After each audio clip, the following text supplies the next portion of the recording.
I'm Jess Jackson with iHeartRadio and joined today by Brent Smith, frontman from Shinedown. Being Bell Let's Talk Day, I kind of wanted to open up with that, and I really appreciate you being so open about chatting with about Bell Let's Talk Day and mental health with us today. So I appreciate that, Brent.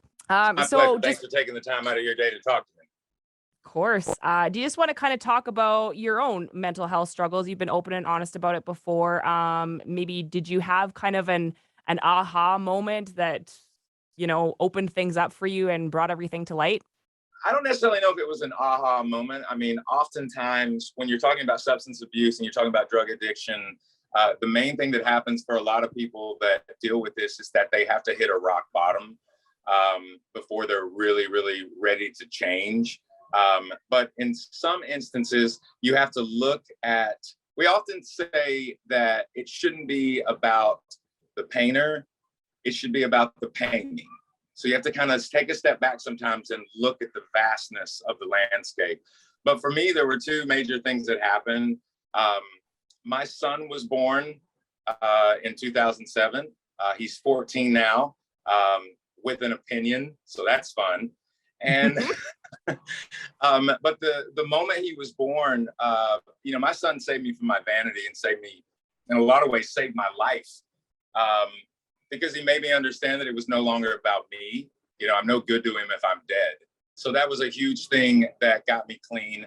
And I was clean for a decent amount of time. And then I don't speak on this often, but back during the Threat to Survival album cycle, I right before we went out on that cycle, I had a relapse, and it was extremely bad. To be totally honest with you, I'm lucky to be alive, and ultimately, there was someone very, very special in my life, and she's still part of my life. We're dear, dear friends, but she said something to me that really resonated. I'd never heard it said in this way before, but she saw my struggle, and she was like, "Look, you've been here before.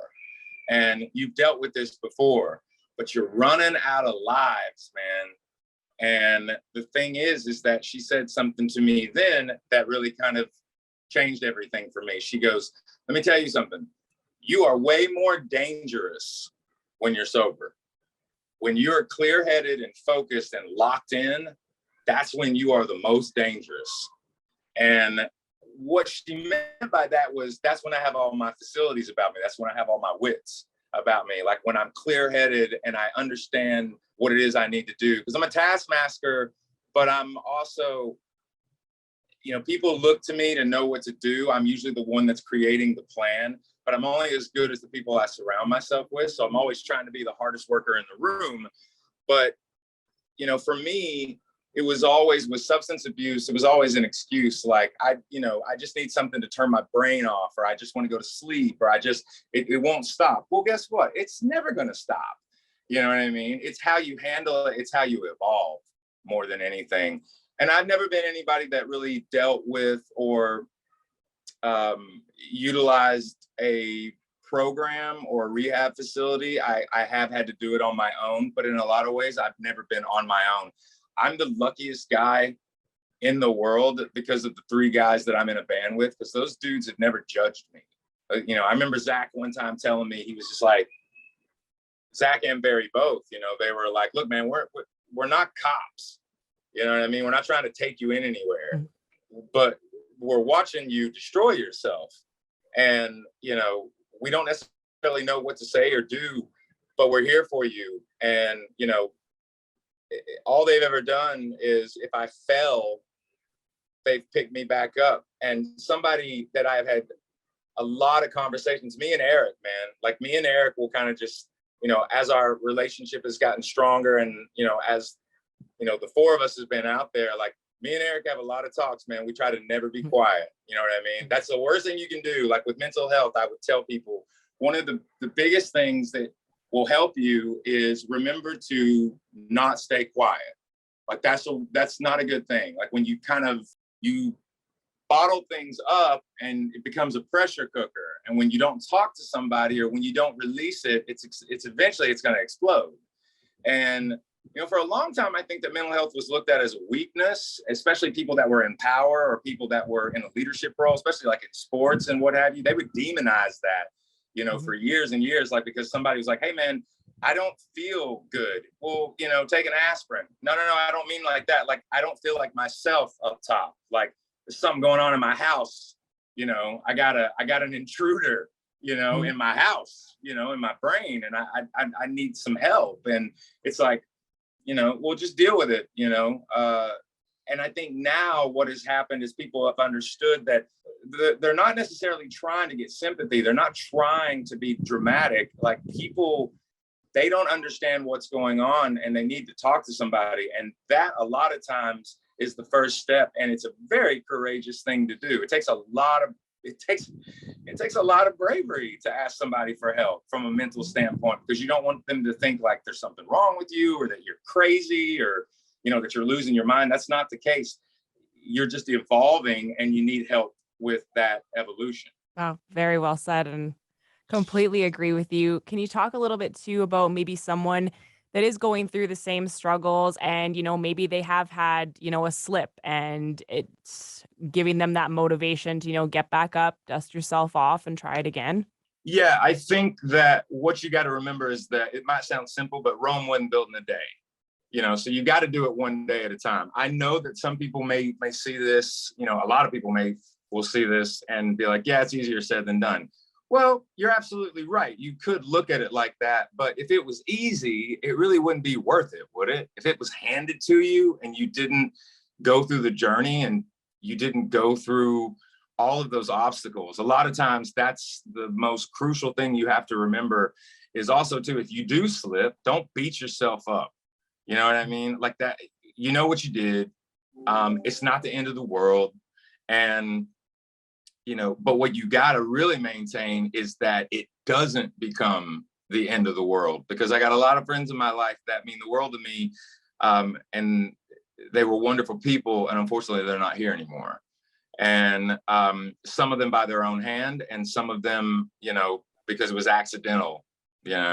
But the thing is that you got to hold on to that one step at a time, one day at a time, because you can compartmentalize things and you can plan for the future and do all these different things. But when it comes to you as an individual, one day at a time, at least for me, has worked very, very well. Every day I'm trying to better myself today a little bit more than I did yesterday.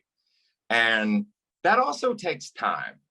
You know what I mean? I'm 44 years old and I can look back in the last decade, the immense amount that I have learned about myself through other people, helping me with that.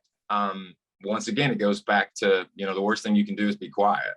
But my biggest thing would be don't beat yourself up. If it happens, it happens. And, what you have to remember is that you're not perfect. The journey wouldn't be as sweet if you were perfect. You want to see some of those scars and those cuts and those blemishes. And, you're a work of art, you know what I mean? And you're original and you're an individual and you're unique unto yourself. So what works for you may not work for somebody else, and what works for them may not work for you, but that's part of the journey. So my best advice would be, remember that you are necessary and that you're important and that the world is way cooler with you in it. I love that. You probably get this a lot from fans, but, referencing certain songs as, this moment really, really hit me, or this song got me through some things. Is there maybe a moment with a particular fan and a particular song, or maybe just one that sticks out more than others, where a lot of people will say, you know what, this was the song, this was the one for me that, spoke to me and really, really got through to me? There is a song, yeah. It's not what you would think it would be. I have a side project that me and Zach Myers in the band Shinedown. It's called Smith and Myers, that me and him will do occasionally. Mm-hmm. And this last record that we did a double album, and we did a rendition, a kind of a reimagining of the song "Keep on Rockin' in the Free World" by Neil Young. And people are like, do we really need another cover of "Keep on Rockin' in the Free World" by Neil Young? That's what I get sometimes. But so here's the unique thing about that song. It's the second verse. In my opinion, that second verse is one of the most important pieces of literature in modern day rock and roll. Why the second verse? I'm going to tell you what the second verse says, because a lot of people have no idea what the second verse is actually saying. They just know, keep on rocking in the free world. That's all they know. The second verse of that song is this: I see a woman in the night with a baby in her hand under an old street light near a garbage can. And now she's put her kid away and she's gone to get a hit. She hates her life and what she's done to it. And now there's one more kid that will never go to school, never get to fall in love, and never get to be cool. And if that doesn't hit you like a ton of bricks, then you may need to reevaluate yourself. And so for me, anytime I hear that song, when I think about that second verse, I remember being 16 years old, because that was the first time I started messing with drugs when I was 16. And I remember hearing that, because I was doing drugs and it was just like, oh, wow. You know what I mean? It was like the kind of the Victorianness of it all, the romantic, thing of it, because it's danger, I'm doing something wrong. I had no idea. And I was like, I wonder what that means. Like, what is a hit? Gone to get a hit? What are you talking about? Like, one more kid that'll never go to school. And as I got older, man, I was in my late 20s. And I remember just hearing that and just having the most massive epiphany. And so that's something that I will refer to a lot of times and think about. And, that second verse, is something that I'll refer to just on a mental note from time to time, keep my ass in check. Yeah. I want to kind of go back to what you said about, not being quiet about things. I just wanted to go into about helping others. So is there something that you maybe watch for with people in your life and you think, okay, you know what, I don't think they're doing that well. Maybe they are struggling and I need to reach out and maybe try and help them through this? Not to go back to what I said a little while ago, but when it's radio silent, like when I don't hear from them, or like if I'm texting them and they're not texting me back, or if I'm, on an email chain or something like that, or somebody will be like, hey man, have you heard from so-and-so, this and that and the other? That's when, in the touring community and what we do, like there's one part of what I do, which is in a studio, and there's the writing process of what we do in the band.